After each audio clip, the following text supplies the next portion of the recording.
এক গ্রামে বাস করত ভোলা নামের এক চাষি। ভোলা খুব অলস, সারাদিন শুধু খাটের ওপর শুয়ে থাকত আর ভাবত, কাল থেকে কাজ শুরু করব। একদিন ভোলার স্ত্রী বলল, এইভাবে অলস থেকে কি হবে? জমিতে ফসল ফলাও, আমাদের ঘরে চাল নেই। ভোলা ভাবল, ঠিক আছে, আজকে না হোক, আগামীকাল থেকে কাজ করব। কিন্তু পরদিনও সে শুয়ে শুয়ে স্বপ্ন দেখতে লাগল। হঠাৎ একদিন সে স্বপ্নে দেখল, তার খালি জমিতে অনেক ধান ফলে গেছে। ধান থেকে চাল, চাল থেকে টাকা, টাকা দিয়ে সে গরু কিনেছে, ঘর বানিয়েছে, বাজারে দোকান দিয়েছে।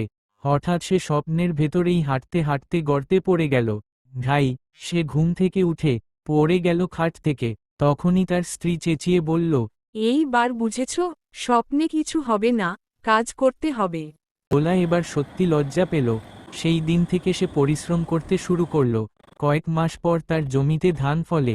এবার আর স্বপ্ন নয়, সত্যি সত্যি সে সুখে থাকতে লাগলো। এটার থেকে কি শিক্ষা পেলে? স্বপ্ন দেখলে চলবে না, পরিশ্রম না করলে ফল পাওয়া যায় না।